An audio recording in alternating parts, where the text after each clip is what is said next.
and welcome to the Doofcast, a film and TV podcast from Doof Media. I am your host, Scott Daly, and joining me, as always, Bob Dylan. Hey, Bob. Hey, everybody. I'm so glad you went for it. Thank you. Thank you, Matt. I appreciate that. I go to a different place, but I'm a stranger there. Fucking asshole. Our series covering the Best Picture nominees for the year 2024 continues this week with our 8th episode. This is our penultimate film because we're not counting Dune 2 because we already did an episode on that. This week we have the Bob Dylan biopic, A Complete Unknown. Matt, I was actually pretty anxious to hear what you had to think about this one. I watched this movie back in December in theaters, one of my rare trips to the theater these days. And of course I revisited it today for the show, but I've been wondering what you would think of this movie since then, so I'm pretty excited to talk to you about it. Yeah, and I can tell you that I really enjoyed this movie. I thought it went down real smooth. Obvious highlight is the performances, with the focus, of course, being on Timothy Chalamet. Mm-hmm. But I will always enjoy a good Ed Norton performance, of course. So just like your eyes are just drinking up the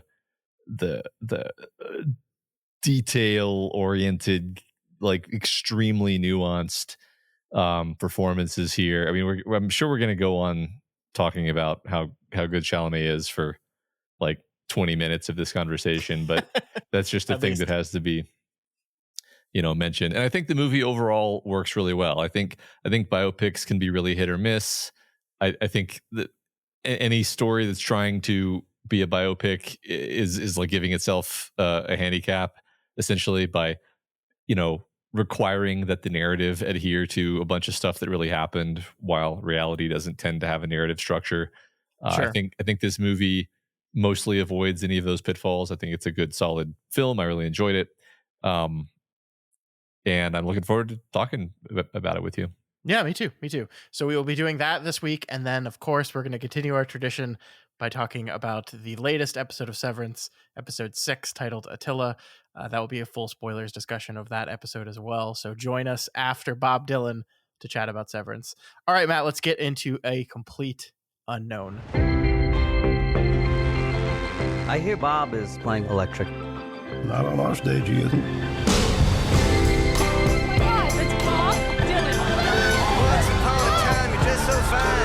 They just want me singing Blowing in the Wind for the rest of my goddamn life. Well, this is gonna piss some people off. You came here with nothing but a guitar. You never talk about your family, your past. People make up their past, Sylvie. They remember what they want. They forget the rest.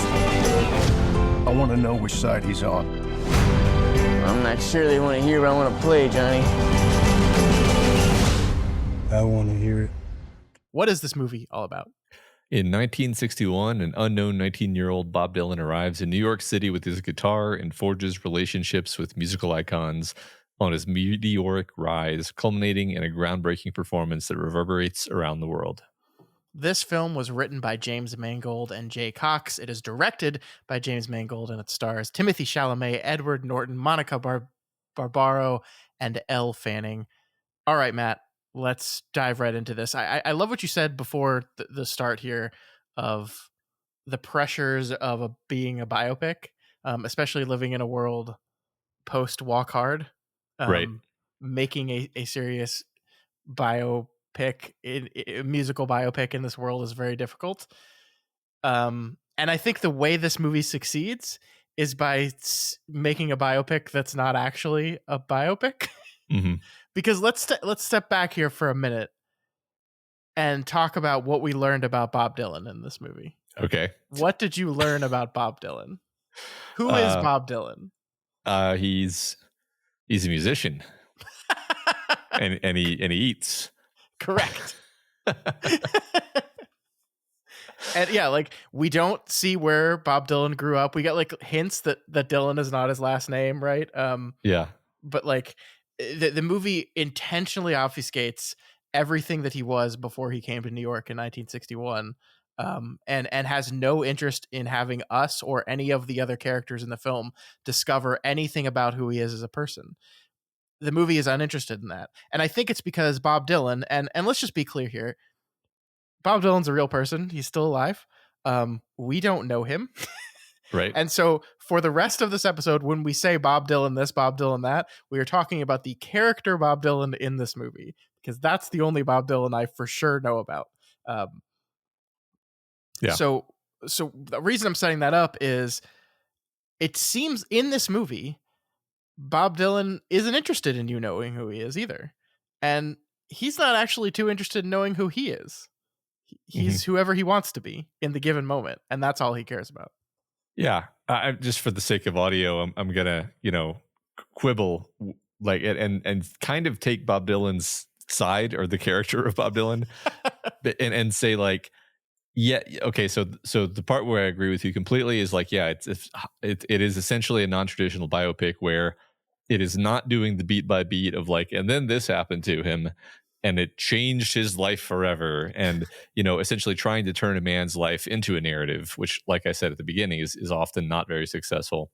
It doesn't do that because it's saying it doesn't matter how he got here. He's a mysterious drifter. But like his point, he says this, like the character of Bob Dylan in the movie says like, why do you think that's who I am? Yeah. Why do you think knowing who my parents are and where I went to high school tells you anything about me? I'm the guy you see right here. I'm the guy who writes the songs. The songs are more of an expression of who I am than any trivia that you would learn about me. You can read my whole Wikipedia page and you're not going to know who I am better than you would know by listening to like a Rolling Stone or any of the other songs that are really well included in the movie, actually, which is something we're going to talk about, obviously. I think that's part of the like thesis of the movie is we're getting to know this very unique character, and that's kind of how he sees himself. Is like I tell you who I am through my actions. I define myself through my actions and the art that I create, not the information about me that you might learn. Yeah, I think I completely agree with you there. I mean, like, there's so many moments throughout the film talking about who are you, like, who is he, who do you want me to be? I think that is one of my favorite scenes when they're watching the film and Elle Fanning is kind of explaining the film to him and being like, yeah, so she's a woman who discovered who she was by returning home. And he's just like, what? No, she didn't. She just decided who she wanted to be and then became that person. And that's what he wants to do, is like, I want to be this guy. And so I'm going to be this guy. Yeah. And I don't care about my past. I don't care about anything else. Like, I do think this is what's really interesting. So I love Bob Dylan. I really like Bob Dylan's music. I've liked Bob Dylan's music for a very long time. I took a class in college called The History of Rock Music. I've talked about this before, but it basically made me fall in love with both the Beatles and Bob Dylan, because we spent weeks and weeks and weeks talking about exactly why both the Beatles and Bob Dylan are incredible musicians and so important to music. But I think the Bob Dylan in this movie is kind of an asshole. Oh yeah, huge, massive. And it's like, I'm not sure. So the thing I struggle with, and I think this is very intentional, and I think we see the character struggle with the same thing too, is like the second he starts playing a song, which he does many, many times. You could argue this movie is more of just like a long music video than it is a movie. But the second he starts playing, you just don't care anymore. Mm-hmm. It's just like, oh, he's a genius. He's brilliant. And then every other moment of the movie, it's like, oh, he's a jackass. And like all of these other people who we care about, like, I think what the movie does with Pete Seeger, I think is so good. It helps that Edward Norton, as you said, is excellent, but Pete Seeger is a character you feel deeply for. He has this dream, he has this desire, and he sees Bob as a way of helping accomplish that. And Bob Dylan is completely uninterested in being that person for Pete. And like, it's sad. You feel bad for Pete Seeger. Like, the end of the movie is Pete at his beloved folk festival It's just wild. It's wild to me to see like Pete fucking Seeger like folding chairs. Like that's so wild to me, like picking up folding chairs. But that's what he's doing. He's cleaning up after his festival, and Dylan's driving away on his motorcycle, never to return. Although he does go back in like the 2000s, but that's besides the point. Yeah. I mean, this is the second movie in a row that we've covered that is about an iconoclastic artist archetype, where a big part of the film and the character is, in order to be this kind of iconoclastic artist who makes art that maybe some people don't understand, or they certainly don't understand how he does it. There seems to be a divine spark behind it that is just, people are drawn to it. They're envious of it. They don't understand it. In both cases, the characters are kind of giant assholes, and they're very selfish. And I think I don't think this is super surprising, nor is it. And this isn't a ding on the movie, but like, nor is it the freshest take in the world. That like, it just seems to be true that in order to be an iconoclast artist who is a genuine genius, who does genuinely new things, you kind of have to have a personality where you just don't really care that much what other people think. You're just able to shrug off the slings and arrows of others, and that kind of personality trait is just going to correlate with being a huge asshole, because if you don't care what people think about your art, that generally means you just don't care what people think about your behavior. And so and that's kind of what we see from him. I mean, it's a really interesting character portrayal. It's a really the way a lot of the choices Chalamet makes convey this like deep complexity, where there's mingled like regret in his decisions, but also like a kind of sullen acceptance that like, well, I'm not gonna be any different than this. So I guess this is just the way it is. And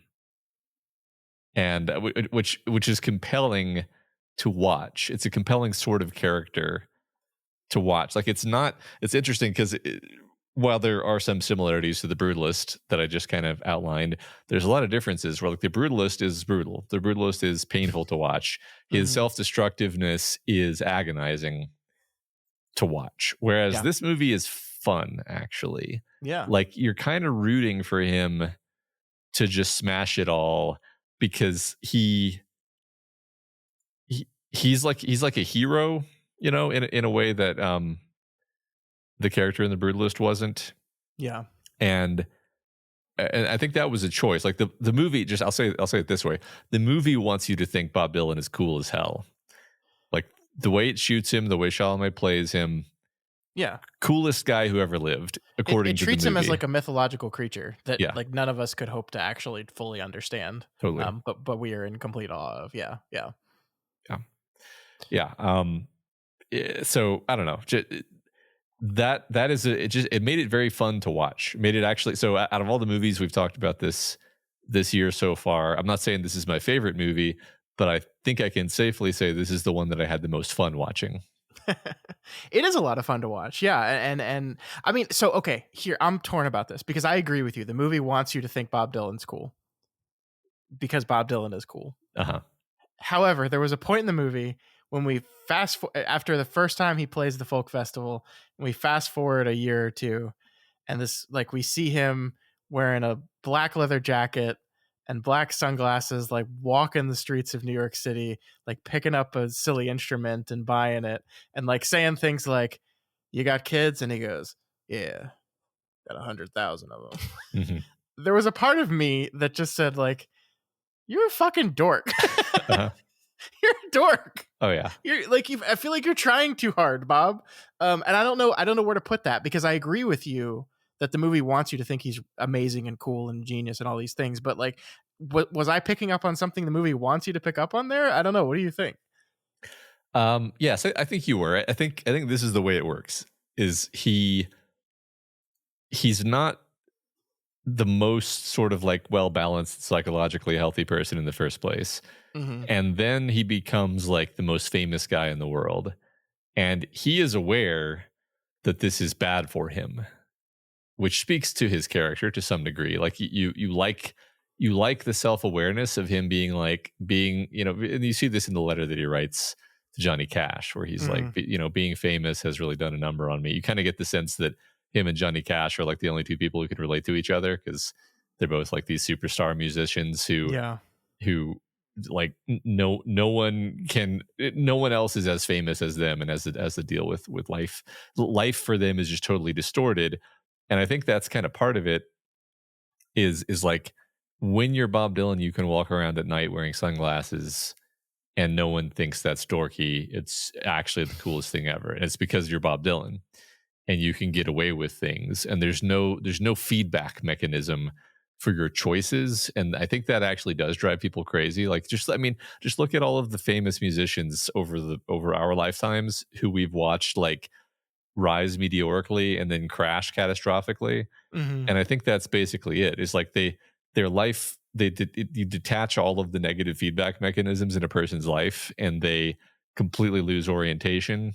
It's like they've flown into a cloud and the plane inverts and crashes into a mountain. It's quite reliable, and you kind of see that start to happen with him. And I would say, you know, a lot of this maybe is subtextual, or maybe even just like headcanon based on what I know about Bob Dylan and his life.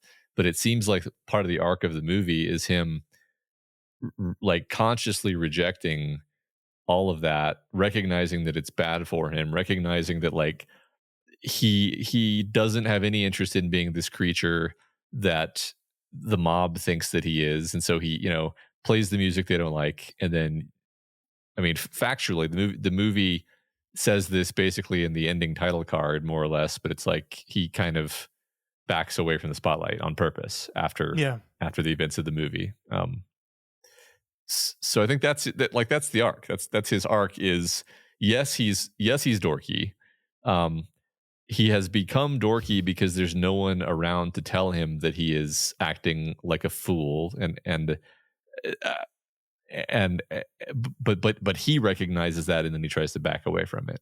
Yeah. Um, Well, and I also think like he's paying off this idea that when you are this kind of meteoric rocket ship almost, like everyone wants to hitch a ride. Everyone. And like he's absolutely surrounded by people that just want a part of what it is to be Bob Dylan, to make money off of him, to just be in his orbit, just whatever. And just the exhausting nature of that lifestyle. And like it's funny because it both bothers him, but also he doesn't give a shit about any of those people anyway. And so like it's just it is interesting that every other character in this movie is essentially an antagonist, or we could maybe say Bob Dylan is the antagonist to every other character in the movie, because they all, like, he leaves all of them behind, all of them. Um, he leaves with maybe the one exception of Woody Guthrie, but even that, he like the end of the movie is him showing up to Woody, giving him back his harmonica, and then Woody pushes it back in his hand. mm, So like he was even prepared to leave Woody Guthrie behind. mhm. And Yeah. Mm, Just a note there. My interpretation of that scene like changed after I watched the movie, because when I watched the movie, my interpretation was like Woody Guthrie was like he was basically okay. So my first interpretation was he's giving Woody Guthrie the harmonica and saying, "I reject this," and oh Woody no no and yeah and Woody Guthrie is saying, "No, I reject your rejection." And then I thought about it a bit later, and I thought about like how the performance was, and came much more on the side of he's saying, "I don't deserve this. I'm not who you thought I was," and Woody Guthrie yes saying, "It doesn't matter. yeah I'm still, this still belongs to you." yeah.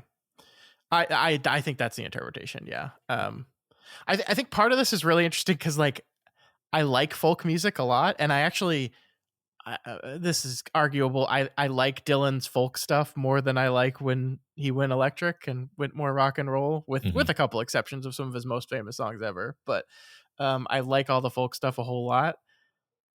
But folk music drives me fucking crazy, and Mhm. it's for the very reason that is discussed in this movie, of like the purists like trying to constantly define, like one of the early scenes in the movie is Dylan walks into a bar and I think this was the West Village, and the first thing he sees is like people arguing about genre, Mhm. and I just want to be like, y'all, shut the fuck up. Mhm. Like who cares? Who cares? Yeah. what we're defining genre lines on.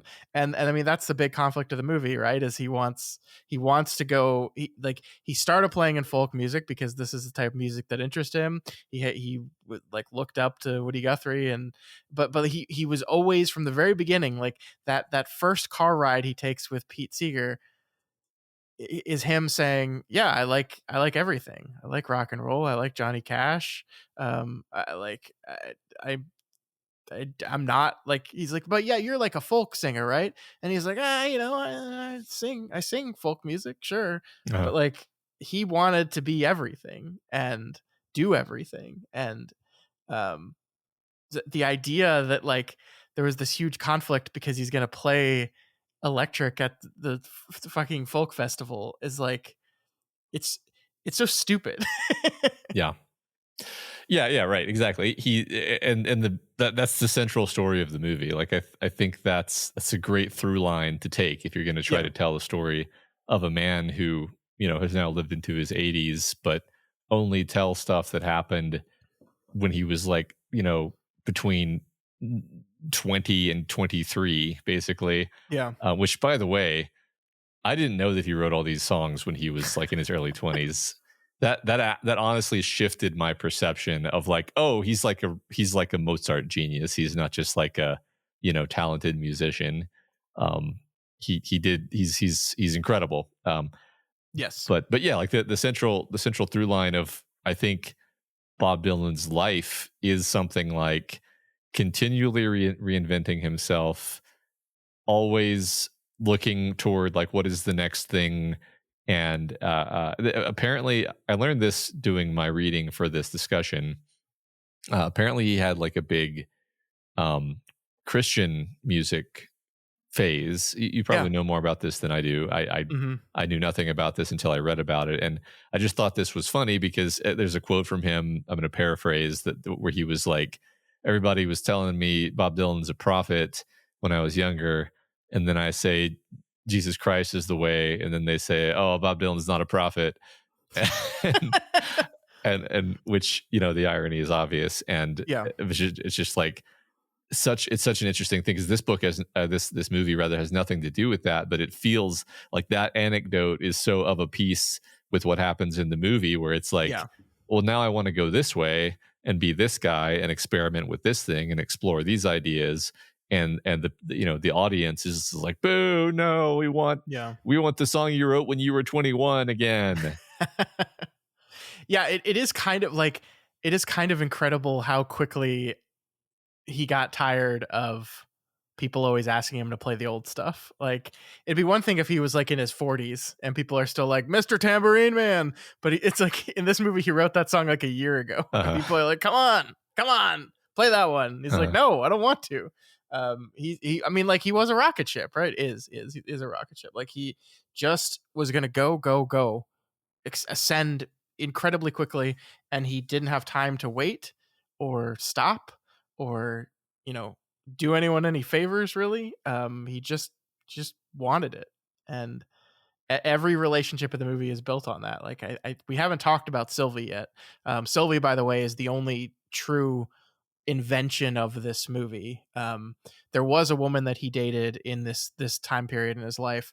They obviously broke up, and she's not really involved in the music industry at all. And so I think Dylan was specifically like to this movie, like, hey, just use another name, make another character.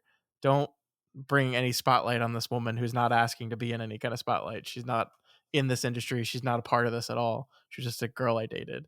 So Sylvie is an invention, but she's such a perfect representation of everything we've been talking about. Like, she's this. I guess what is your feel on the Bob Dylan Sylvie relationship? I mean, it's very important to the structure of the movie. It's something that kind of humanizes him in a story that is otherwise trying to dehumanize him. The story is painting him as this, like Greek god figure of creation, and he's just not held. He is almost a Randian protagonist, honestly. To once 2 weeks again, in a row, you did it. 2 weeks in a row, but like that's the way the music kind of the movie kind of positions him, actually. Sure. Even more so than the last movie we talked about, really, in terms of how the movie ends, where he's just like soars above everyone and flies away into the night. With Sylvie is the element that humanizes him, connects him to kind of the more mundane elements of himself. Like, yes, she becomes enamored of the fact that he is this musical genius, but she also just seems to like Bob Dylan, the person, not necessarily when he is writing music or because he has written music, but she just kind of seems to like him. That's my take, anyway. Yeah. And like, I think she's just like a nice character. You see, I think my attitude is like, or my perception rather was like he seems to connect with her on a human level more than he connects with Joan Baez, who is the other romantic interest. But because he can't connect with her over music, it for him it almost can't be a complete connection. And then he kind of does connect with Joan Baez over music, but he kind of doesn't seem to like her as a person. And it's actually unclear whether he even respects her as a musician, because he tells her music sounds like a painting in a dentist's office, which is just incredible. I don't think he respects her writing. I think he sees her talent as a musician, because Joan Baez like can sing. Like she's a very talented musician. Great. But yeah, I don't think he respects her talent as a songwriter at all. And maybe not even as a person ultimately. But like I agree with you completely here. I think the Sylvie character is so interesting to me, because the way kind of the meet cute between them happens is in that church, and at the beginning of the relationship, Sylvie is the one kind of in command, right? Like she's even just when they're walking down the street, she's leading him. He's kind of the lost puppy following Sylvie around. And of course, as he begins this rise, that completely changes, and she's not really ready for the reality of that, and ultimately like he doesn't have time and is just not considerate enough to be in a relationship with anyone. Jesus. Yeah. I thought that was really, really interesting, and I love the last part that she plays in the movie, right, where he randomly comes back and is like, "Hey, I'm going, come with me," and she does. And like I don't know about you, but like I just have this very distinct memory when I watched it back in December of when she says okay, I'm just like, oh no, what are you doing? Yeah. What are you doing? Why are you doing this? And it kind of delighted me that it wasn't anything he specifically did to her or didn't do to her. She just sitting on that stage watching him play with Joan Baez again, it just hits her. I don't belong here. Like this isn't my place. These aren't my people. Like I need to get out of here. I need to leave. And that's what she does. Yeah, I agree. I like that a lot. Interestingly, it sort of short circuits the usual thing you expect to happen in biopics, where it's like, and then this was the dramatic, the highly dramatic choice or event that happened, and it's really just like, no, these are basically he's a kid and she's a kid, and they're making young person relationship mistakes, and there's a wistful tragedy to the idea that this is just a doomed romance. There's no, she doesn't, they just both recognize that it's not possible, and she walks away. And he, even though he's asking her not to leave, I think he knows that it's not going to work. Yeah, he's got other things to do, other things he wants. Yeah, he's going to keep moving forward, and she's not interested. She's not going to keep up. She's not going to wait around for him and, deal with his complete lack, like you said, complete lack of concern for her, really. Like he does like her, but he doesn't really care about anyone that much. Yeah. Like that's the way this character is portrayed anyway. Yeah, speaking of, I mean, I think the Joan Baez relationship is so fascinating. And that one thing I did notice and I'm not a music person. Obviously, everything I know about music I learned from that one class I took in college. But I did notice in some of the moments where Dylan and Joan Baez are duetting, they are not harmonizing. Um, it is like if you pay attention to the song, you can kind of see how she's trying to harmonize with him, but then he'll like take a left turn somewhere else. Like he'll want to do something else with the lyric, a little bit different maybe than they rehearsed, and he'll just go, and she's like scrambling to catch up with him. And I think that's just a perfect representation of their relationship, in that like she wants a certain thing. There's this very, traditional, like, again, following under the standard biopic thing. I was like, oh, this rising star falls in love with the girl in his field, and they're doing these lovely duets together, and everyone loves it, but it's never comfortable for them. It's never right. They had this extremely tumultuous relationship, because they were just compatible musically perhaps, but not compatible as people at all. Yeah, yep, exactly. One of my favorite scenes of the movie is when they're both on stage and she starts playing the song that he doesn't want to sing, and he's being just the hugest asshole in the world about it. It's fantastic. It is interesting because like the dynamic and the idea here is, as a performer, like, you are there generally because of the love and adoration of fans, and you want to make them happy, right? Like, that's especially, people have paid tickets, have paid money for tickets. They've come to this tour, and generally people go see you perform live not to hear you play new stuff, right? Yeah. If you spend your money to see someone you love, it's someone that you've bought their record, and you want to hear them play the songs on the record. And he's not interested in that at all. Same thing at the Newport Folk Festival. Like, these are folk music fans here at a folk music festival to see Bob Dylan close the festival down. They want you to play your folk songs, Bob, and he doesn't want to do that. He's not interested in doing that. And I will say, Matt, that the crowd reaction to the songs that occurs in this movie is considerably overblown. Yeah. The majority of the crowd was just really into it because it's Bob Dylan, and Highway 61 Revisited is just one of the greatest albums of all time. It's a really good album. So like, it was universally loved. There was a very small contingent of people at the festival that were the purists of folk that were very, very angry about it.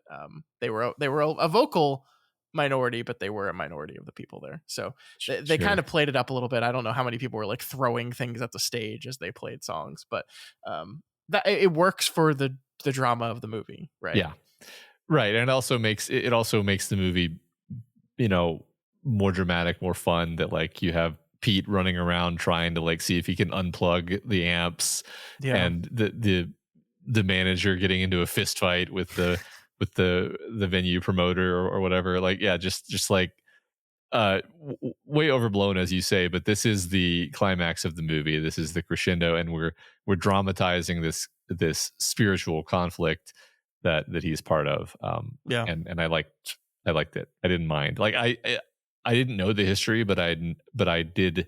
I was like, yeah, I'm sure none of this happened this way, but I don't care. The movie is having fun. So, I mean, it is true generally that like the Dylan goes electric moment was a kind of earthquake in the folk music scene. And there were a lot of people that were very, very mad at him for doing that. That is definitely true. I think what they did at Newport kind of just plays up an overarching like general sentiment, and dramatizes it for the sake of the movie. So I wouldn't necessarily call it inaccurate. It was accurate, just like turned to 11 a little bit. Sure. Yeah. But then that album was really great, and he won a Pulitzer Prize for songwriting, which no one has ever done, ever. Yeah, that's wild. Turns out pretty good at this thing. Yeah, so it's interesting. I guess that's a good segue to talk about the actual music in the movie a bit more, because we didn't really talk about this too much prior to watching the movie, or prior to me watching the movie, but like, you already described that you had this period of time in your life where you fell in love with Dylan. I listened to one or two of his albums years and years ago, and I liked. I've always liked some of his songs. You just absorbed through osmosis, but I never really like fell in love with Dylan. I've always just kind of lightly held the opinion that I don't love his singing voice, which is not a rare opinion. Like, it's just No. in case you live in a cave and you don't know who Bob Dylan is, like, he just has kind of a nasally, high pitched voice that's just not like the most pleasant singing voice in the world. I think he almost always kind of like makes it work for him though. So it's not like, oh, I can't listen to Dylan, his voice is terrible. It's just like, yeah, it's just that's the explanation for why I don't usually reach for Bob Dylan, right? But Yeah. but the interesting thing about the movie is like Chalamet is like very much doing Bob Dylan's voice, but also like turning the knob like 10% less nasally and dissonant, which is fascinating because Bob Dylan is a enormously successful professional musician, and Timothy Chalamet, who is not a professional musician at all, as far as I know, like did a fantastic job matching, but like sort of improving his voice, Mhm. which is a crazy thing to say. I agree. I mean, I think one fun thing you can do is just like you can pull up the different tracks. You can pull up the Timothy Chalamet version of a song and then pull up the Dylan version of the song, and it's like, man, he really nailed this. Actually, this just sounds like a Dylan song perfectly. But yeah, I think maybe even slightly better. I mean, I guess I mean, like the reason why Bob Dylan is a good musician is never because he was like a super good singer, so, right? So like that never particularly bothered me. I think it was like when someone asked Jimi Hendrix why they were singing, he was like, well, if Bob Dylan can do it, so can I. Yeah.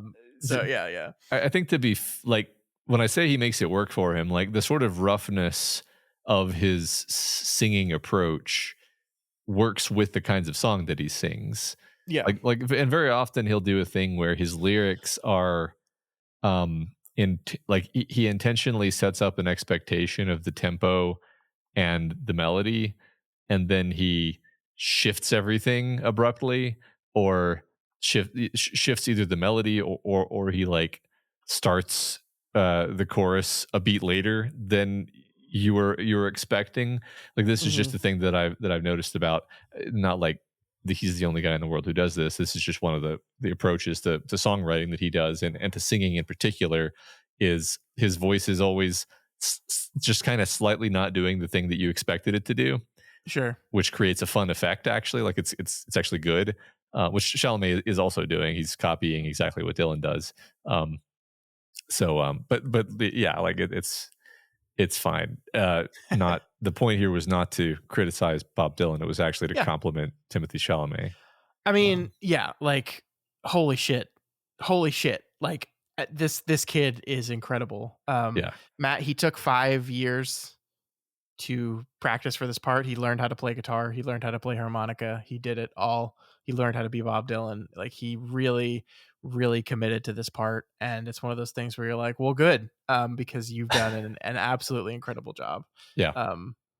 I was just kind of like, I've always liked Timothy Chalamet. I've enjoyed him as a performer. And there definitely was a part of me when I heard this film was announced that I was like, little Timmy Chalamet doing Bob Dylan, really. But man, I proven wrong. He's remarkable. He's excellent. He won the SAG award for this over the weekend, by the way. Great. I don't think he's technically the front runner for the Oscar. I think the betting odds have Adrian Brody slightly ahead of him in the award race for Best Actor. But man, I think I would take that bet. I think he's going to win. I do. Mm-hmm. Yeah. I really love both of those performances. I almost hate to take a side because I really loved both of these last two movies, and I particularly love both of the leading men's performances in these last two movies. Sure. But I do think that the added sort of like style points of having it be a real person that Mhm. everyone kind of knows who Bob Dylan is. Everyone really knows what Bob Dylan's voice sounds like, and nailing it that well. Not just nailing it, like an impression artist can nail a voice sometimes, but you're not. This is a different thing. It's not just like he's nailing the voice; he's nailing the manner. He's making the voice sound like it's just naturally coming out of his body. Like that's just the way this guy talks. That's the way. That's the way. Like I had to go. I had to go watch Timothy Chalamet do other things to like remind myself like that's not what his voice sounds like. He's but he is so thoroughly adopting it and like absorbing it into his body that it doesn't sound like Timothy Chalamet doing Bob Dylan's voice. You just Yeah. forget. You're just like that's the guy right there. Totally. Yeah.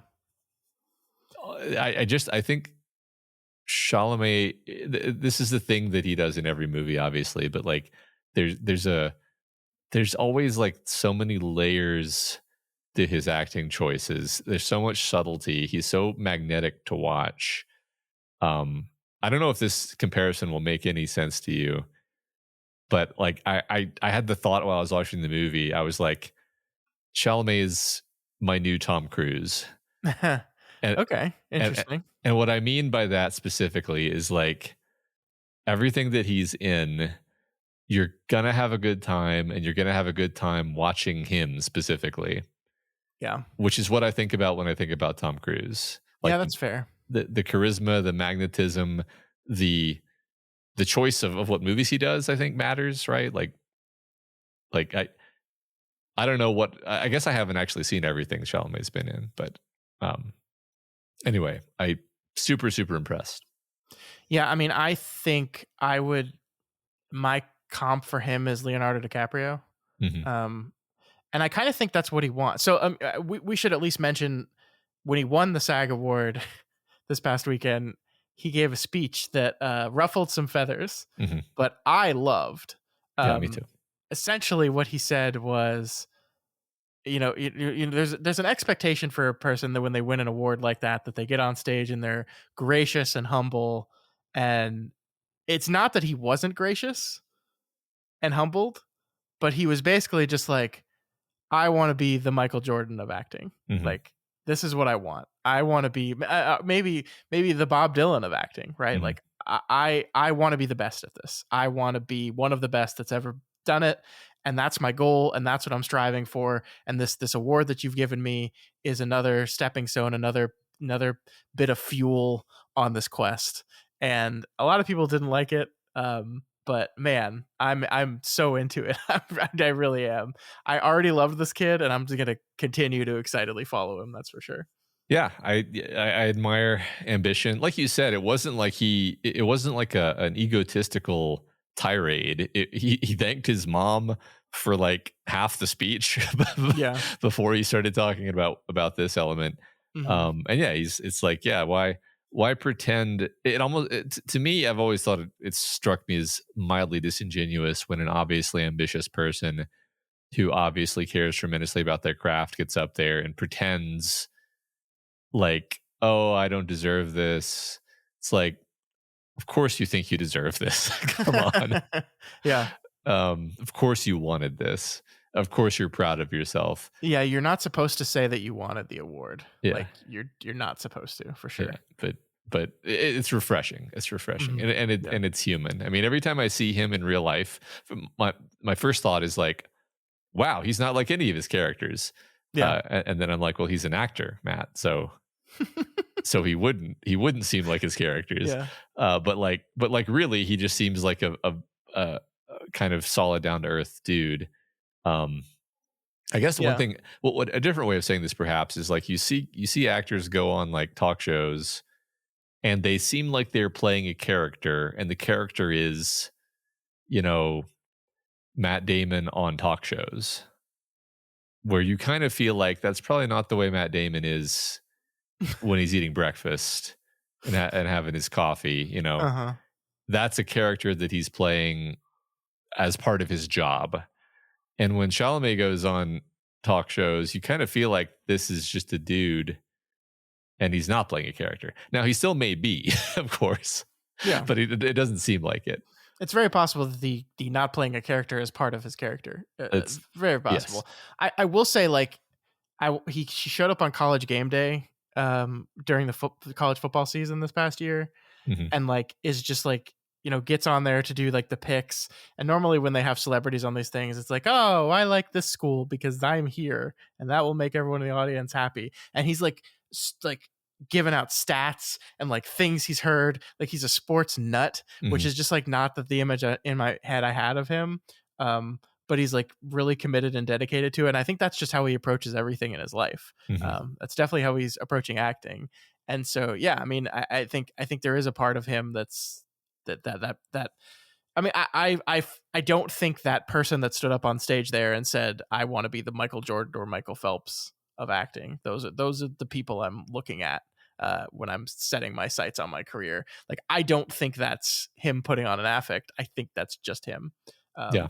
It is ultimately remarkable that he played Bob Dylan with all the stuff in mind, because I think there's a lot in common there. Mhm. Totally. Yeah. Yeah. I think so. I mean, I was also thinking about Paul Atreides as just like a character, like obviously, science fiction, high concept, very, very, very different in so many ways. Not worth numbering, but like there is a core element of like, this is a character who is incredibly driven and willing to sacrifice to get what he wants, and what he wants is something really extreme that other people are not going to understand. Yeah. There's that core between Paul Atreides as a character and Bob Dylan as a character,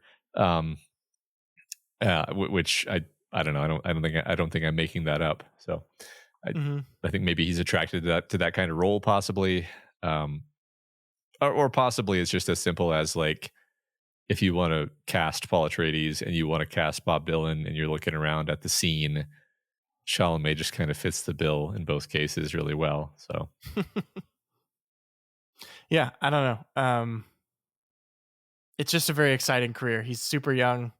We got a lot of years left of this kid, and I'm pretty pumped about it. yeah, me too. And I think he's about to win his first Academy Award. Like, I said, my comp is Leo DiCaprio. I don't think he's going to have to wait for 5 nominations before he finally wins, like Leo did. Yeah.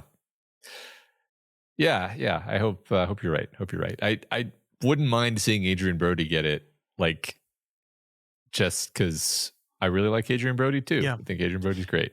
Can I, like, this is just some of the kind of the stupid politicking that is the Oscar sometimes. Like, one, Adrian Brody's already won an Oscar. Right. And so people voting are not just voting for how good was he in The Brutalist, but they're also voting for, like, is this guy good enough to enter the rarefied air of the double Best Actor win category? Like, and also, I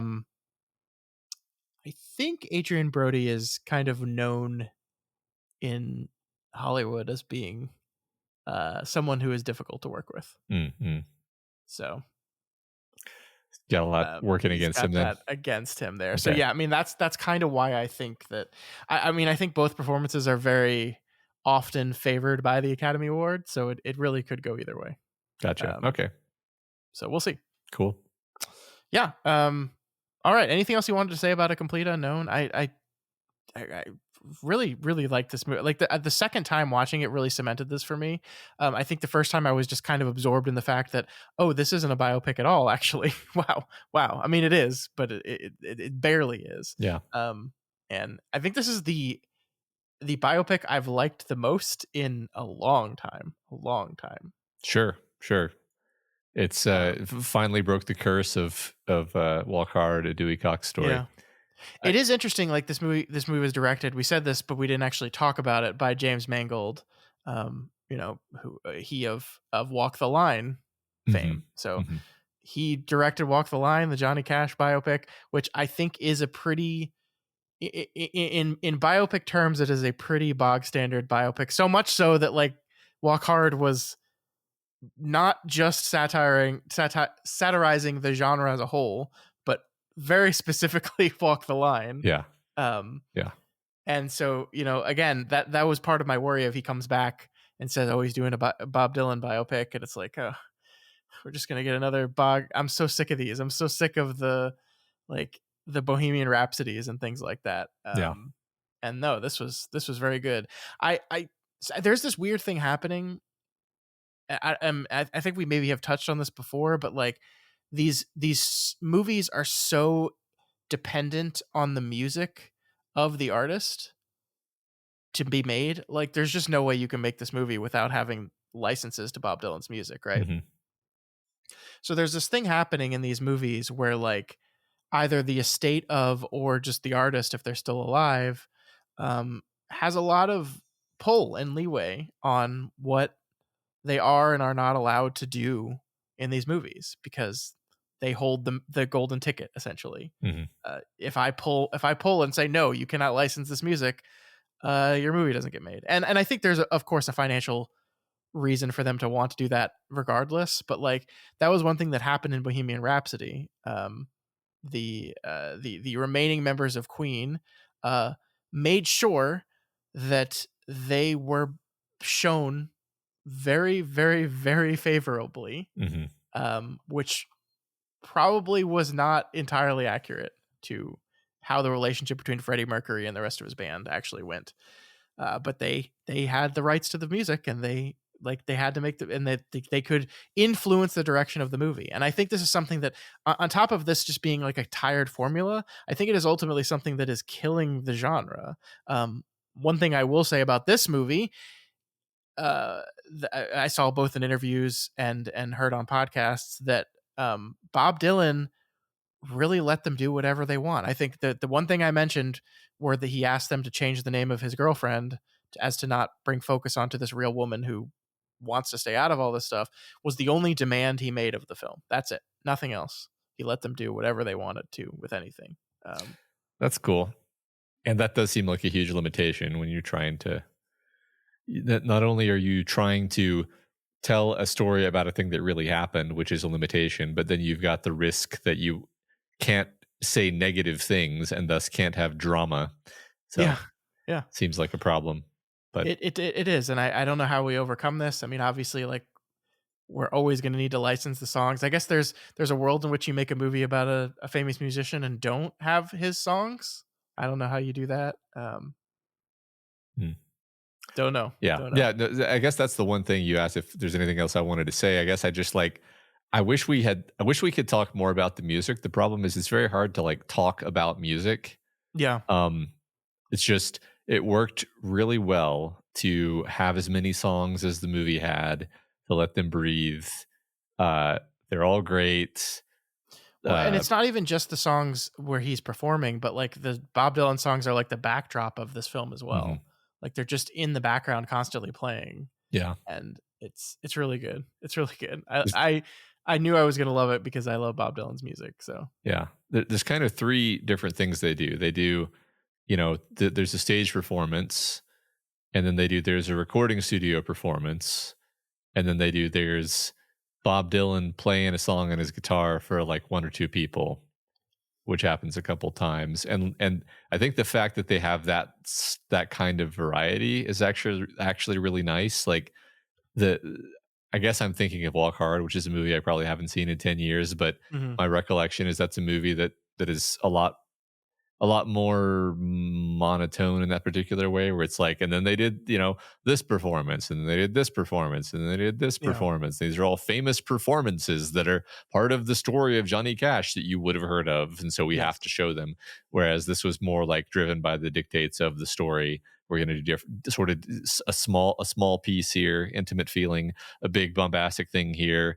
We're constantly shifting, and that I think makes the movie feel a lot more engaging. Mm-hmm. Yeah, I agree. I think they should take this and try to make biopics like this. Now, if they're going to do it, if we're going to keep making these musical biopics, which of course we are, I think they should be more like this. Yeah, I agree.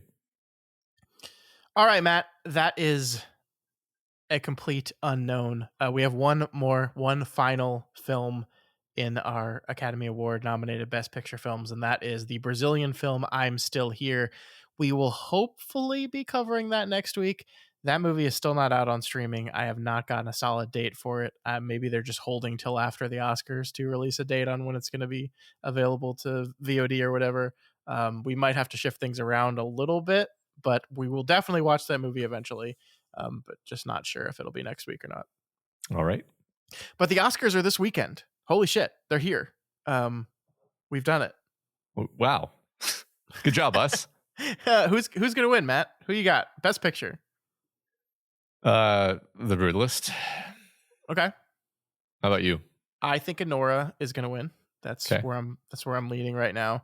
I think this is like I get really nerdy about this, Matt. So like, Sean Baker, the director of Anora, won the DGA, and the DGA usually matches with the Best Director award, and the Best Director award usually matches with the Best Picture award. So it just feels like that's the direction we're going. But I don't know.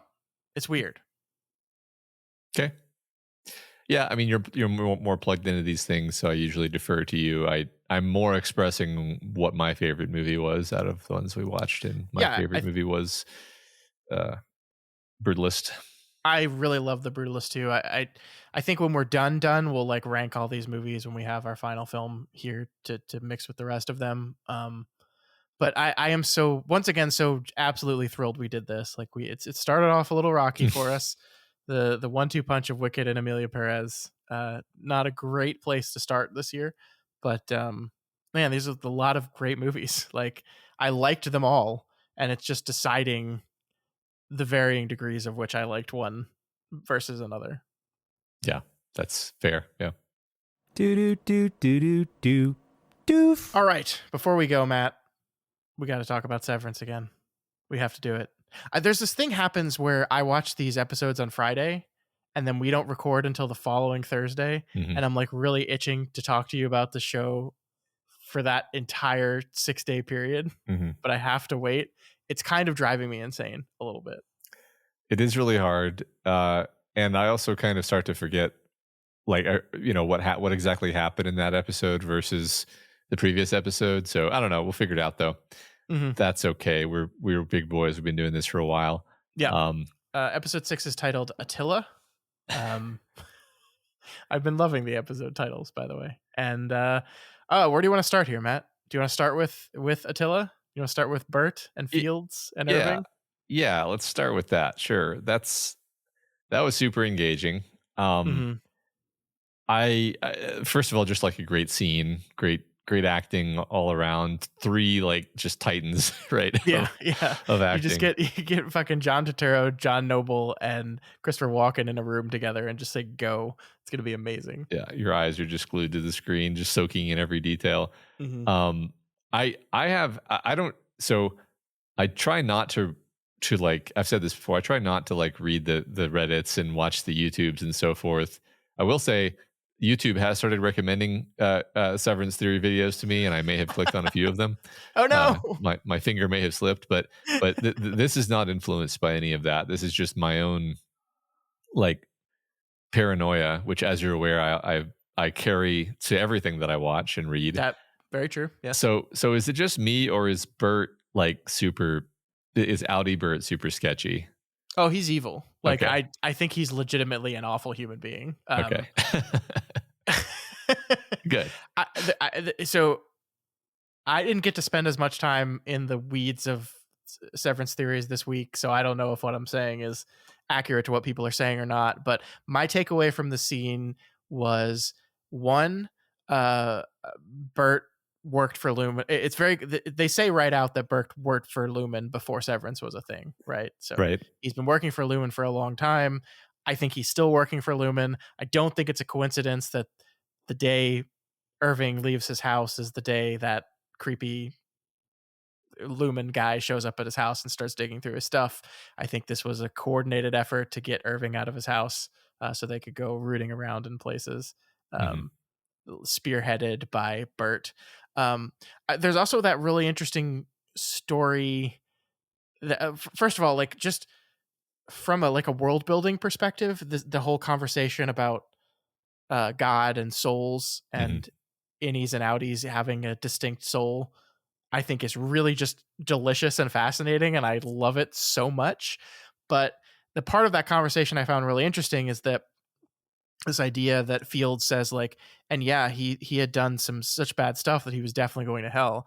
And so I'm like, oh, he was doing that stuff for Lumen. Like we know he was lurking at Lumen before Severance.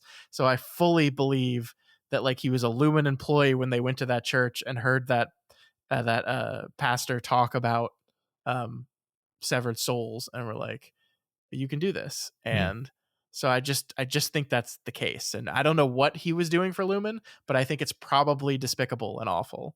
So yeah, I mean, like the show does a really good job.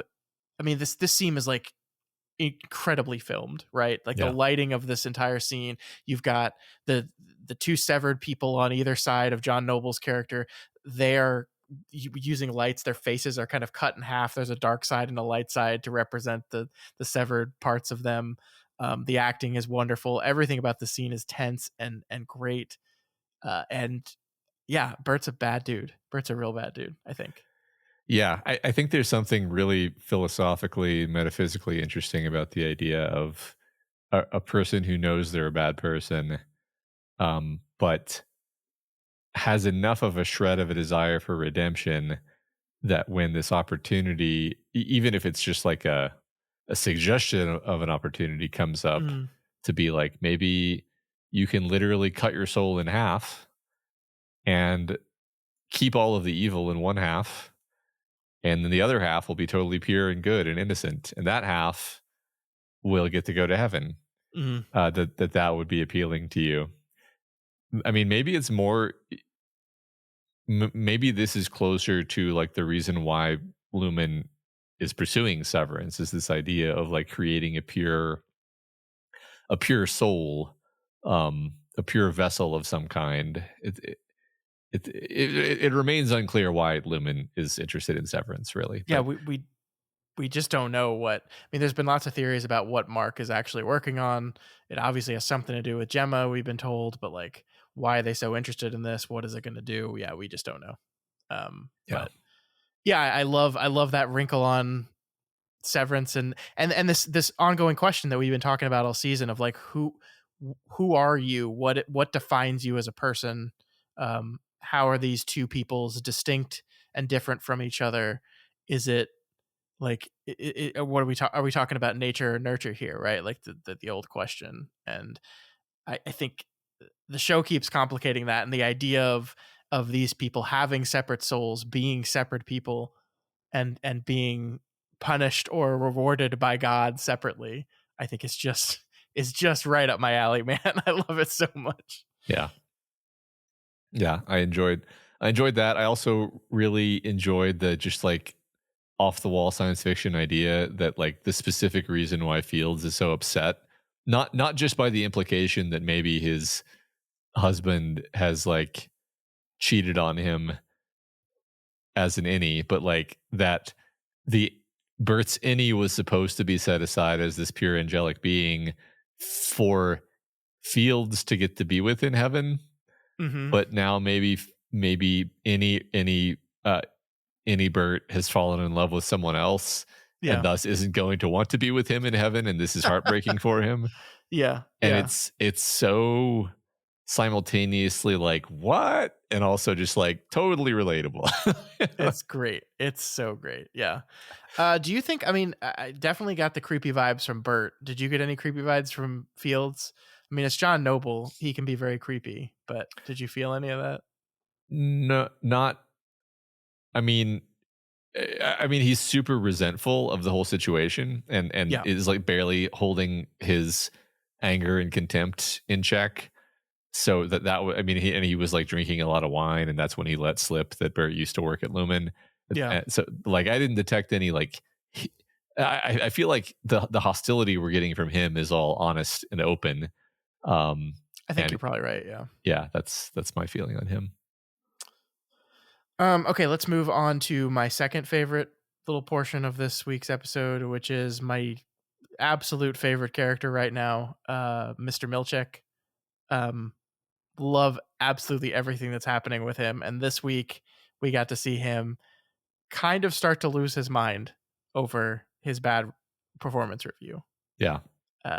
Culminating in him taking going from "you must eradicate from yourself childish folly" to looking at himself in the mirror and saying, "Grow, grow, Yeah. grow."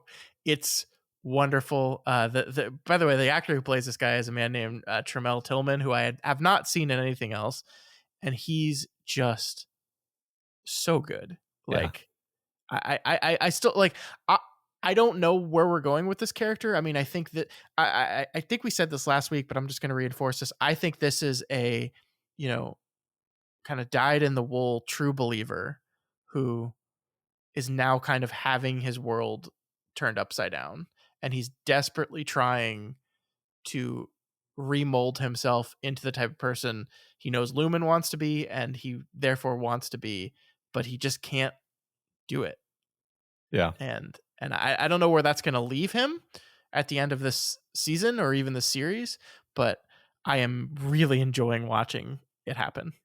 Yeah. So this is, again, I don't have any proof of this, but my interpretation is like kind of the role of Miss Wong is to be like, this is kind of what Mr. Milchek's life was like. Like he was, when he was, 12 or however old she is, this is what he was like. Yeah, like that program that he says he has to approve her for. I agree. My read in between the lines was that he's a graduate of that same program. Yeah. Right. And it's meant like her role is to show his struggle and a juxtaposition and a comparison point. I really don't know what we're doing with him though. Like, it's interesting. Like you said, he starts to lose it, but maybe this is simplistic. My interpretation of all of his behavior in this episode is he was criticized about the paper clips, and he was criticized for using unnecessarily big words. And so he like sets aside basically a whole day to practice putting the paper clips on correctly and to practice not using big words. And so he's like giving him, he's doing the equivalent of doing 500 Hail Marys. He's like practicing a penance that he has set upon himself to not make those mistakes. So yes, it seems totally batshit what he's actually doing, but like there's a method to it. He's just like trying to train out of him the behaviors that led to him being criticized.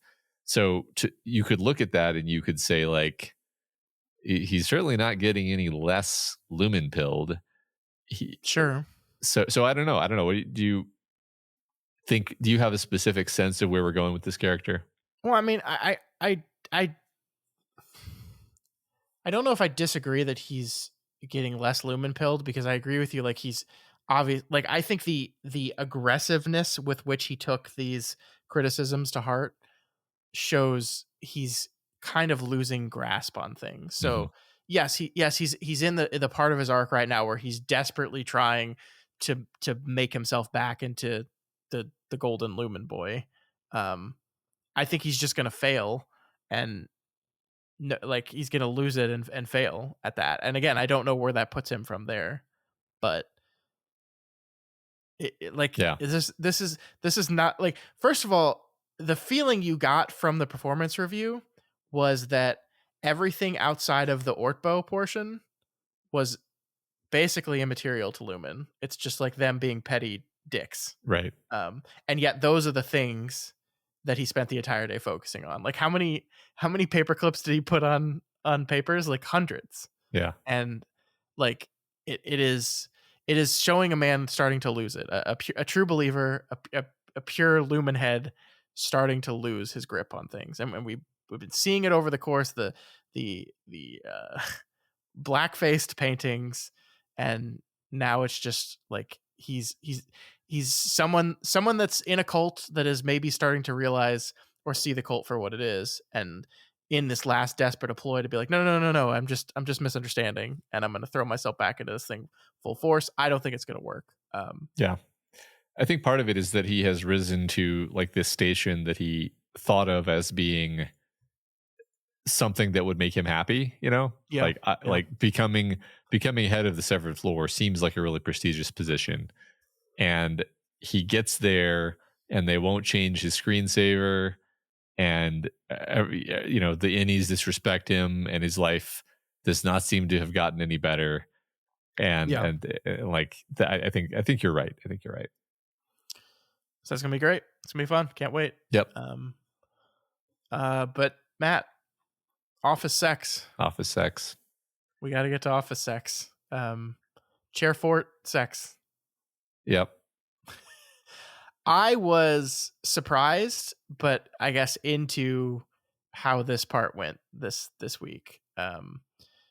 We kind of get the two characters getting to talk again after what is a day for us, but for them was like an hour maybe. Right. And I by the way, like this, I think this whole episode is just fantastically shot. I'm not sure who directed this one. I don't think it was Ben Stiller that directed this episode, but like Helly and Mark talking in the bathroom stall, I think was really, really effective. Yeah. Because it's this very cramped space that they're now having to pushed against each other in. But then like when Mark tells Helly that he slept with her, or her outie version of her, suddenly they're like desperate. Like she's like desperate to be as far away from him in this cramped space as possible. And they just showed that with the camera in a way that I was like, whoa, this is great actually. But then like them kind of coming together and then sleeping together. I don't know. What was your reaction to Mark S getting down again for the second time in what is hours for him, I guess? I mean, it made me happy. Like several reactions. Like you've wanted this for these characters for like 2 whole seasons, basically. Mm-hmm. So it's good. And I think we're on the same page in terms of having it be kind of a pet peeve when like conflict is sort of kept going kind of needlessly. And it's like, these characters don't really. So the reason I say this is like, it would have been kind of annoying if it had just been like, oh, and now there's a lot of tension between them and they're not able to move past it because of this thing that happened. Probably realistic, but like dramatically kind of annoying and kind of repetitive. And so we just don't do that. We just skip straight to, he tells her, like he spends an episode not telling her because he's terrified of how she'll react. But then he does tell her because he knows he I don't even has think to. it's just that he's terrified of how she'll react. I think that's part of it. I think he's just still reeling from the reveal of it all. Yeah, that sure. he had this incredibly intimate moment with a person that wasn't the person that he thought it was. Sure. And he doesn't know how to deal with that with her. Absolutely. Yeah. You're right. And then he tells her, and then they quickly just are like, okay, well, let's make it right.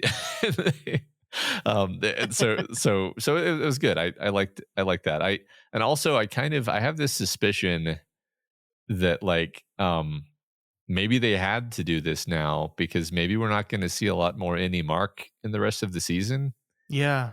Because Mark is dead now. So I don't really believe this, but I had a moment at the end of the episode where I was like, I wonder if they just pulled the Ned Stark on us and Mark, because like I was thinking about it and I was like, I wouldn't hold it against them if they were like, hey y'all, you've been watching this man behave increasingly self-destructively and desperately for this whole season, and now he has made a decision where he's let a woman with dubious credentials inject fluid into his brain. And then he collapses and he hits his head on the ground and he looks dead. And I was like, maybe he's dead. Maybe Mark Scout is dead. No, and he's not dead. I don't think they did, because that would break every rule of storytelling. But, it is sort of the reason the Ned Stark comparison came to me is I was like, part of you is shocked when Ned Stark dies. And then part of you is like, well, why am I shocked? I'm only shocked because I'm reading a book. This is exactly what would happen in real life. Sure. Yeah.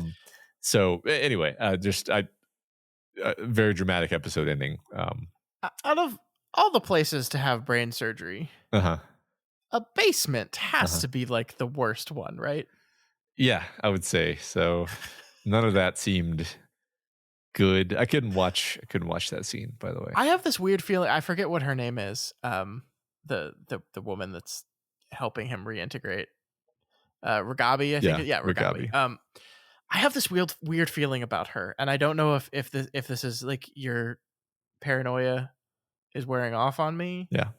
but like It there is a read that she's secretly still with Lumen, and they're just doing shit. Mm-hmm. I think what I would say is her motives are not pure.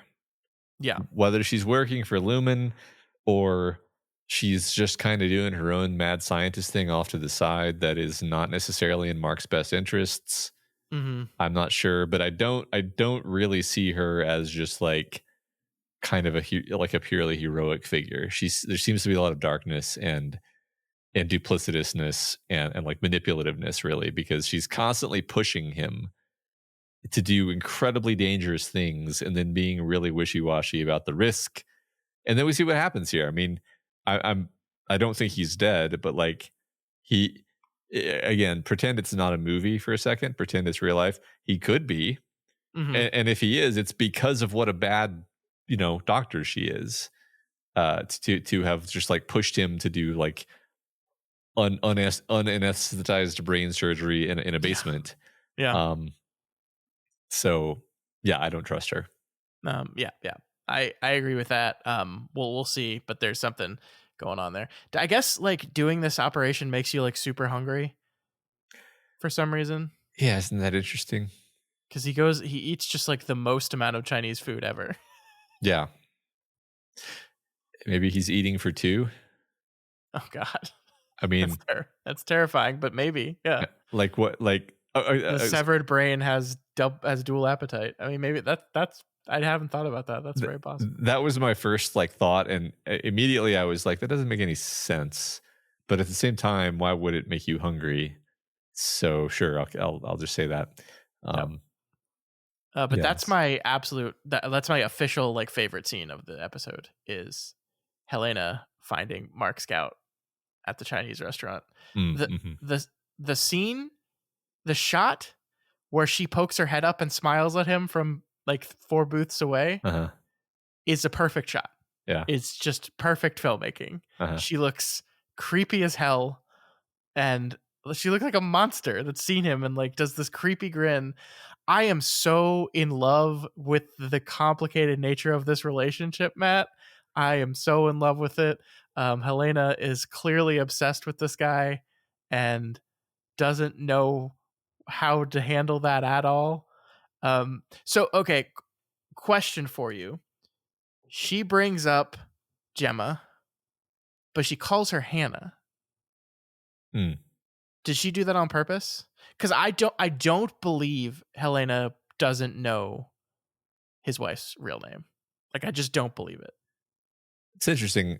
I don't think that I thought too hard about this, but I guess I'll kind of take your lead and say that she pretended not to know so that it wouldn't be as obvious that she is spying on Mark Scout. Yeah.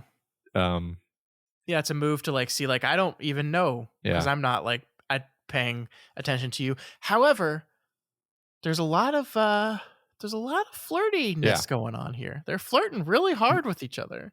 Right. Well, I read it as like she just had sex with this guy. Yeah. And well, not she, but yes. Well, she did. Well, okay, yes. She just had sex with his innie. Yes. Yes. Days ago. And she's not very good at like boundaries. Days ago, like I don't know how many days though. Feel like it wasn't. Do you think Helena Egan was a virgin? I thought about this. It's entirely possible. Yeah.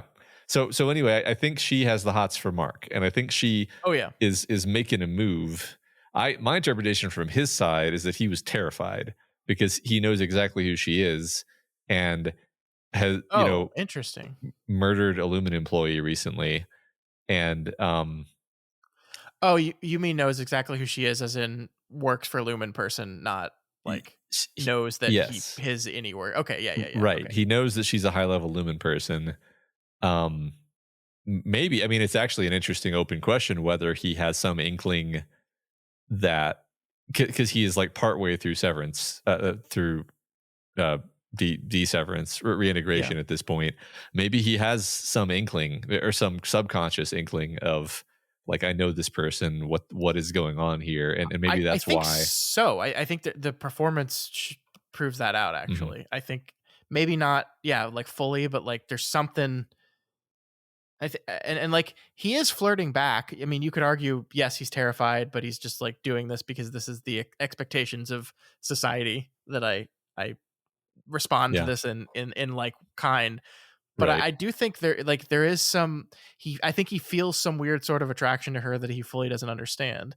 And we could chalk that up to just this age old question of like, how does attraction store in your brain? Yeah. Right? Like, Right. like is this attraction because he's integrating, or is there some sort of just innate attraction between people, whether their brains are severed or not? I think this moves us over to Dylan pretty perfectly as well, right? Of Yeah. Dylan's continuing adventure with his not wife. Right. Which is less ambiguous because there's no reintegration happening there. It's just you're seeing these two sides of him. And I think basically what we talked about last week is essentially confirmed that like all of the stuff that she loves about her husband is manifested in this guy. Yeah. And no longer manifests in his outie self because he just kind of sits around at home and watches TV. Well, Dylan G doesn't have to feel like a failure who can't hold a job. Yeah. And can't even get a job at the door factory. He doesn't have the weight of that. He doesn't have any of that.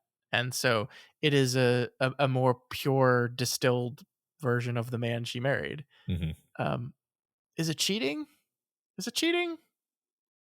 If you cheat on your husband with your husband, is that cheating? I feel like within the way this movie works, I'm gonna go with yes, because the movie, the show has gone to great lengths to convince us that these are different people. Yeah. That's like the point of the show. But I can see how, from her perspective, living in the world that she lives in, maybe she wouldn't see it that way. So I don't hold it against her as much as I might, if that makes sense. Sure. Yeah, that's fair.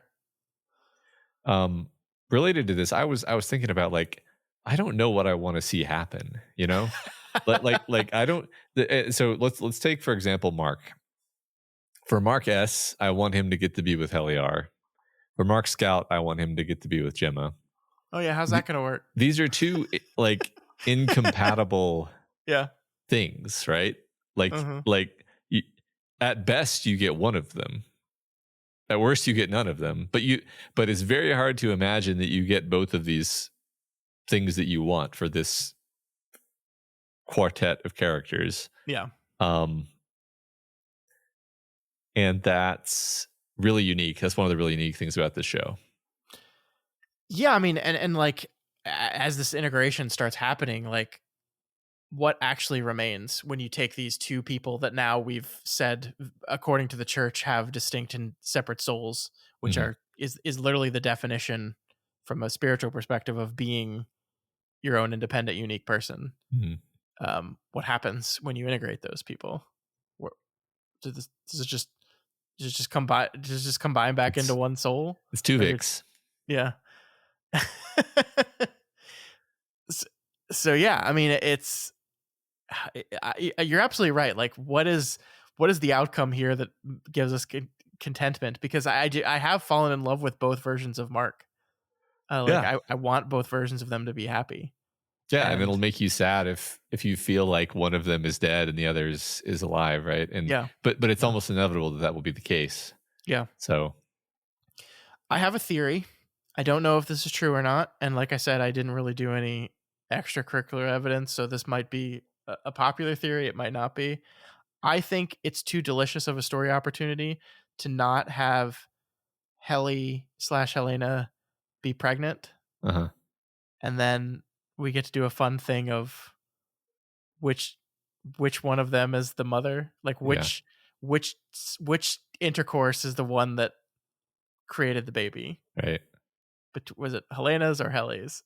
So that's one thing. And I did hear this on another podcast a week ago or so, but I think it's so, I liked it so much that I just wanted to share it with you. This idea that this is a show that has these very heady fascinating science fiction concepts, but it is also a show that just sometimes does like soap opera drama stuff like that. I mean, like the entire like my wife's dead, oh no, she's actually still alive, Yeah. is just soap opera drama. Sure. And I just feel like she's pregnant and we don't know who the father is, except this time it's a reversal of she's pregnant and we don't know who the mother is like too delicious of soap opera drama to not have in the show. But I mean, we'll see. Totally. I mean, I the only reason I hesitate there is I'm like, what is the timeline of that having like, which is fine. Maybe we do jump over a bunch of time at some point, either like maybe this season ends. How many episodes we have left? There are 10 episodes, so 4. Oh, okay. We got a lot of episodes left then. I guess I was just going to say, like, maybe this season ends in a way where it's obvious there's going to be a time gap, and then a baby would be relevant. Yeah, I don't know. Interesting thought, though. Yeah, interesting thought. But yeah, I don't know what happens next. I think it's really interesting where we left off this week because, you know, we have Mark and Helly bang. Mark gets a bloody nose afterwards, and then we leave Mark S behind, right? Like we don't see what happened. Like he's talking with Miss Wong, she's taking his blood pressure, and then bam, we're back with Mark Scout later that night back at home. We don't know what happened with Mark S for the rest of the workday, right? Like the show kind of leaves us that as a mystery. So like, what was Helly's reaction to what was happening to him? Like what all went down there? We don't get to see any of it. So I think we're in a really interesting place right now. Yeah, me too. You know, as usual with this show. Yeah. I heard, so episode 7 is out right now as you and I are talking. We haven't watched it yet, obviously, but I heard this was a very dramatic one and sad one. So that's what I saw I think I saw like a tweet that said, it's like, oh man, y'all are going to be, it was like, came out earlier today. Like, I guess it was a critic that got like an early screening or something. And they're like, y'all are going to really be emotionally affected by this one. I'm paraphrasing. Cool. I'm excited. Yeah, me too. I'm I always. love the show. I really love the show. Yeah, I do. It's a miracle. It's one of the rare things where just like week to week, you're just like, I know it's going to be great.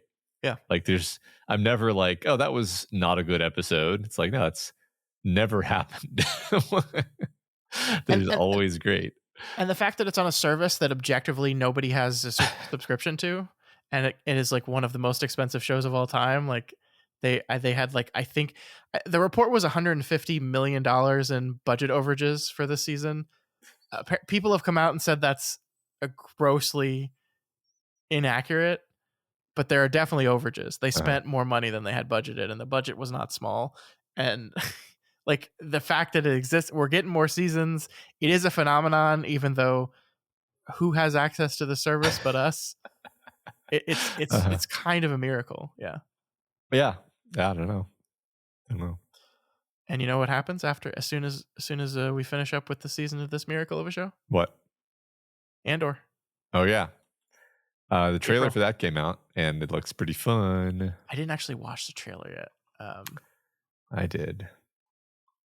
There's part of me that like doesn't want to know anything about what I'm going to get. You know, I know I'm going to watch it. Why do I need to watch a trailer? Yeah, that's fair. I had a similar feeling, but then I just watched it. So. Yeah, I hold nothing against you there. Yeah. I mean, it's a fair point where it's like, what am I going to find something out? No, it was really just that I'm excited about it. So yeah, we're getting Andor. I think we're getting season 2 of The Last of Us in April as well. Yeah. Man. So, you know, as we wrap up here, I'm a weird thing is happening to me right now, Scott. A thing that will be sound very strange to you. I am currently watching Severance, Invincible as it comes out week to week, and now Reacher as it comes out week to week. Oh my God, you're watching television? I'm watching consistently? Consistent week to yeah. Well, I just watched Reacher. I got into my parents told me Reacher season 3 was good, and I actually agree. I was pretty lukewarm on season 2. I feel like they had a lot of annoying side characters that like diluted the reacherness of it all. But season 3 is kind of back to form. I'm really enjoying season 3. There's some great moments. It's doing the thing that it's doing very well, right? Yeah. And Invincible is, I think, a really good show. Actually, my only problem with Invincible is I want the episodes to be like 40 minutes instead of like an hour. They just always seem to kind of like be paced a little slow but it's a I good haven't show. seen any of season 3 of Invincible. I need to watch that. I need to get on that. But can I interest you in a show called The Pit? Man, four shows. I guess it depends on how much you like procedural ER type television shows. But The Pit is, I full disclosure, I love Severance. I've loved watching Severance and talking to you about Severance. I look forward to watching The Pit more than I look forward to watching Severance every week. Fascinating. That's how much I'm loving The Pit. It's okay. So good. It's so good. I mean, historically, I watched the shit out of House MD, but that's not that's not really what you're talking about. I haven't really watched a lot of ER procedurals. So yeah, I mean, you have a lot of shows on your plate, but heartily recommend. So going to jump back to Invincible though, like my biggest complaint with Invincible is they like pissed me off in season 2, where they just released 3 episodes and then took a break forever, and I totally forgot, or 4 episodes, and I totally forgot, and then had to go back and watch 4 episodes months and months later. They split it into 2 for some stupid reason. I think you binged it, so you didn't get to experience that, but yeah, I binged it over the last couple weeks, and now I'm watching it week to week. So yeah, I mean, I did go a huge gap between season 1 and seasons 2 and 3. You know, it's damning with faint praise. Like the thing about Invincible is like the first episode of season 1 and the last episode of season 1 are excellent, just incredible. Yes, nothing else in the show really lives up to that. That's not to say it's bad. Fair. It's not that's just like you're always kind of like hoping that it can reach that height again. And I'm like, I'm almost like, I don't know how it can. Like, I feel like the ending moments of season 1 were like that's the point of this show. And it's over now. That it happened, you know. I completely agree. I think like I'm waiting. I'm just constantly waiting in the show for like justify why you're still doing yourself show. Like like just explain to me why. Like I continue to watch it and I continue to enjoy it, but yeah, it's like it has not gotten back there. They do some surprising stuff with the father-son relationship in the second season too, that like I was like, oh, we're doing this quickly. Actually, I just didn't expect it to happen that fast. But yeah, I don't want to go into spoilers, but yeah, I need to watch that show for sure. I'm watching a ton of television because I'm watching a show called Paradise on Hulu, which it's a bad show, I think. Okay. But it's like an incredibly like the writing's bad, but like everything else about it has me continue to watch it for some reason. I think I've been in that position before. Yeah. Yeah. I think I've briefly explained this to you before, but the concept is like 250,000 people live in this paradise that is actually I guess slight spoilers, an underground bunker under Colorado that they've all moved to after some world-ending event happened. And there's some weird conspiracy mystery box shit going on here. I like hate the mystery box stuff of it, but I'm still like, I gotta figure out what's going on here. Okay.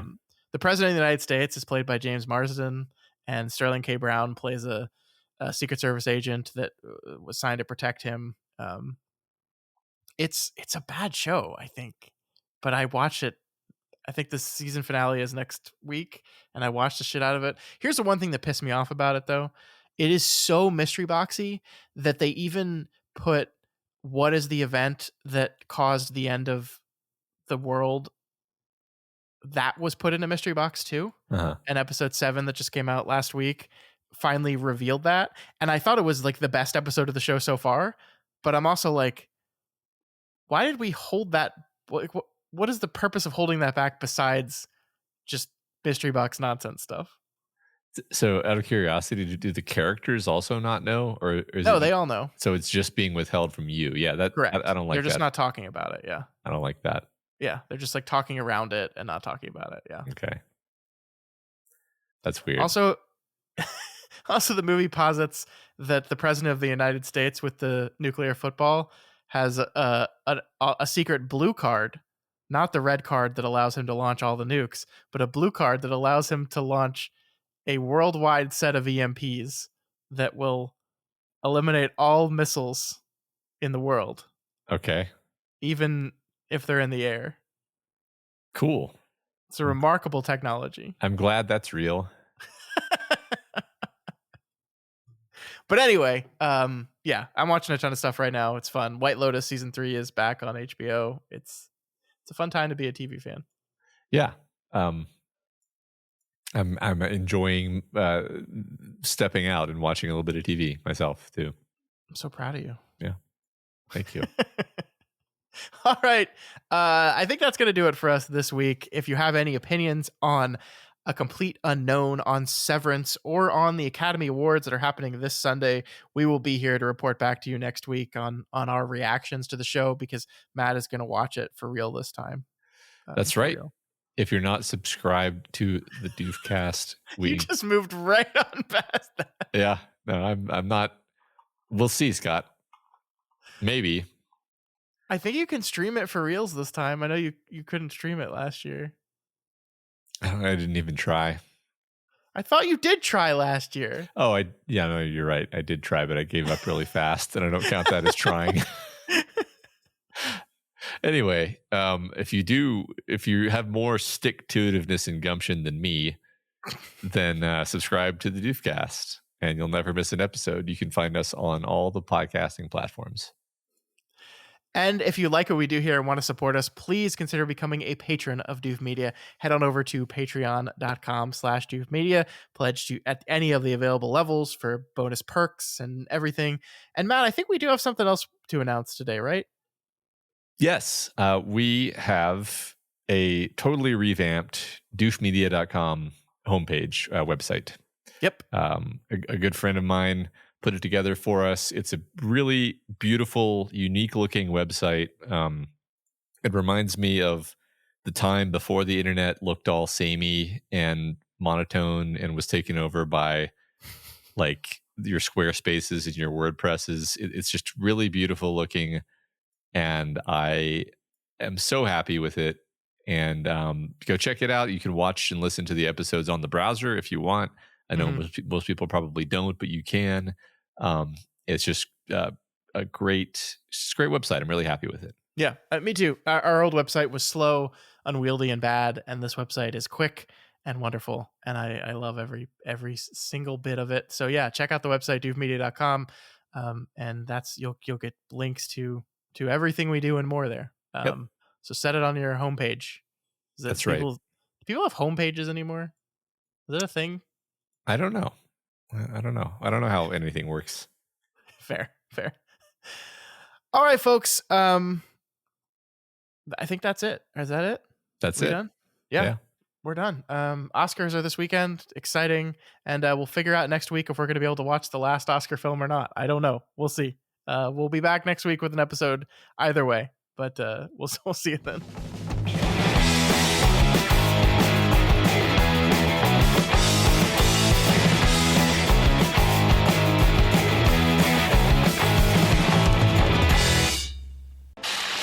My name is Doof, and you'll do what I say. My name is Doof, and you'll do what I say.